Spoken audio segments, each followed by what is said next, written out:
నమస్తే. నరాలేమో నొప్పిలై ఇట్లా సూదులు తీసుకొని ఎవరో గుచ్చుతున్నారు అన్నట్టు మీకు ఫీలింగ్ వస్తుంది అని అనుకోండి. ఈ వీడియో మీకోసం. సూదులు గుచ్చినట్టు కాళ్ళల్లో అనిపిస్తుంది. మళ్ళా పచ్చబొట్టు వేస్తే ఎట్లా అనిపిస్తది? పచ్చబొట్టు ఉంటది గదా! అది ఏస్తుంటే ఇట్లా కచ కచ కచ కచ కచ ఇట్లా చుంటిలు కరిచినట్టు అయితది గదా! అట్లా అనిపిస్తుంది అనుకోండి మీకు. ఏంది? ఇది ఎందుకైతుంది? అది ఆలోచించాలి మీకు ఫస్ట్. మీకు షుగర్ వ్యాధి ఉందనుకోండి. మీకు డయాబెటిక్ న్యూరోపతి ఉండొచ్చు. మీకు షుగర్ వ్యాధి లేదనుకోండి. అయినా మీకు డయాబెటిక్ న్యూరోపతి ఉండొచ్చు. అంటే ఏందర్థం? మీకు తెలవదు ఇంకా మీకు షుగర్ వ్యాధి ఉందని. ఫస్ట్ మీరేం చేయండి అంటే చాలామంది టెస్ట్ చేపియరు. ఏది పడితే అది తింటూనే ఉంటారు. పోయి ఫస్ట్ టెస్ట్ చేపించుకోండి. మీకు తెలుస్తది మీకు షుగర్ వ్యాధి ఉంది అని. మళ్ళా దాని తర్వాత నరాలకు సంబంధించి తిమ్మిర్లొస్తున్నాయి, కరిచినట్టు అయితుంది, చీమలు కాళ్ళ మీద ఎక్కుతున్నాయి, మొత్తం ఇట్లా జల జల జల అయితుంది. దాని అర్థమైంది అది డయాబెటిక్ న్యూరోపతికి లీడ్ చేసింది. ఎందుకు? మనకున్న అలవాట్ల వల్ల. కానీ అలవాట్లు కాకుండా ఒక పేషెంట్ వచ్చిర్రు మన దగ్గర ఒక 7, 8 ఏండ్లు అయింది వచ్చి కూడా. ఏమన్నారంటే పాదం ఉంటది కదా! పాదం ముంగటి భాగంలో స్పర్శ లేదు పేషెంట్‌కి. పాదం వెనకాలున్న భాగంలో నొప్పి ఉంది పేషెంట్‌కి. తొడ భాగంలో నొప్పి ఉంది. ఈ పిక్కల నుంచి కింద వరకు వెళ్ళే భాగంలో తిమ్మిర్లొస్తున్నాయి. చీమలు కరిచినట్టు అయితుంది. మళ్ళా దాని తర్వాత భుజాల్లో స్పర్శ లేదు. మెడలో నొప్పి ఉంది. తల చక్రాయిస్తుంది. చేతులు గుంజుతున్నాయి. ఈ చేతులల్లో బలం ఉంటలేదు. ఇట్లా కప్పు కూడా పట్టుకుంటే పడిపోతదనేసి భయం. ఇట్లా చేతులు ఇట్లా పెడితే ఇట్లా అయితున్నాయి. ఇంత బాధ ఉండే పేషెంట్‌కి 54 ఇయర్స్ ఏజ్ ఉండే.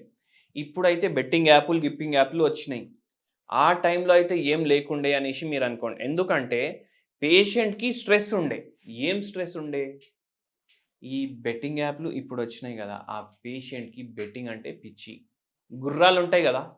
గుర్రం రేసులుంటాయి గదా! రేస్ గుర్రం మీద డబ్బులు పెడుతుండే సార్. రేస్ గుర్రం మీద డబ్బులు బెట్టి, పోగొట్టుకొని, తాగుడు స్టార్ట్ జేసి, ఆ డిప్రెషన్ ఒకటి, మళ్ళా క్రికెట్ మీద బెట్టింగ్. ఏందంటే ఇప్పుడు బెట్టింగ్ చేసేటోడు చేస్తాడు. ఫస్ట్ రూ. 100 పెడతాడు బెట్టింగ్‌కి.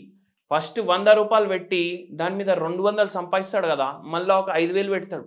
మళ్ళా దాని మీద 5,000 సంపాదిస్తాడు గదా! ఎదురుంగా ఉండేటోడే చెప్తాడు మీకు. "అరే! నువ్వు 5,000 పెడితే 5,000 వచ్చినాయి గదా! పెద్ద గేమ్ ఆడు. తీసుకో 10,00,000 పెట్టు. ఏమైనా వస్తే 10% ఎక్స్‌ట్రా నేను తీసుకుంటా. మిగిలిన డబ్బులైతే నీవే గదా!" అనేసి ఇట్లా ఈయన జాల్‌లో పడేసి మొత్తం బట్టలు గూడా ఏసుకోలేనట్టు చేసిండ్రాళ్ళు. ఇది ఈయనకు చాలా పెద్ద దెబ్బ పడ్డది. ఇల్లు, నగలు, బంగారం, వెండి అన్నీ అమ్ముకొని మొత్తం రోడ్ల మీద వచ్చే పరిస్థితి అయింది. పిల్లలు స్కూల్‌కి పైసలు గూడా గట్టలేనన్నంత స్టేజ్‌కి వచ్చేసిండాయన. అప్పుడు ఆయన రియలైజ్ చేసిండు. సరే గతంలో అదయింది. మళ్ళా కష్టపడ్డాడు పైకొచ్చిండు గానీ, ఆ టైంలో ఎట్లా ఆయన ఇంటికొచ్చి సతాయించేసి, ఎట్లా వసూలు చేస్తుండే ఆళ్ళు డబ్బులు ఆయనకే తెలుసు. మొత్తం ఈ బాధ జెప్పి మనకు జెప్పిండ్రు. ఆ బాధలు పోయినాయి. కానీ రోగం ఉండిపోయింది ఆయన బాడీలో. అయితే మీరు అర్థం జేసుకోండి. ఒక్క రాంగ్ స్టెప్ వల్ల ఒక మనిషికే గాదు, వాని కుటుంబం మొత్తం సర్వనాశనం. ఇది మీరు అర్థం జేసుకోవాలి. మళ్ళా దాని తర్వాత మనం ట్రీట్మెంట్ ఇచ్చుడు స్టార్ట్ జేసినాం. ఇక్కడ ఏందంటే ఇప్పుడు పేషెంట్ ఏ బాధతోటైతే మనకు లక్షణాలు జెప్తాడు గదా! అది గూడా మనం కన్సిడర్ జేసి మనిషికి మందు ఇస్తాం. పేషెంట్‌కి మందిచ్చినాం. భగవంతుడి దయతోటి స్పర్శ వచ్చుడు స్టార్ట్ అయింది కాళ్ళల్లో. వెనకాల కాల్లో ఏమో నొప్పి తగ్గింది. కాళ్ళు లాగడం, చీమలు కరిచినట్టు తగ్గింది. చక్కెర తగ్గింది. భుజాల్లో గూడా మళ్ళా స్పర్శ స్టార్ట్ అయింది. ఇట్లనే కంటిన్యూ చేసుకుంటా ఇంకా నరాలకు కంటిన్యూ చేసి మొత్తం మంచిగా అయిపోయినాక ఆయన మందులు బంద్ చేసిండ్రు.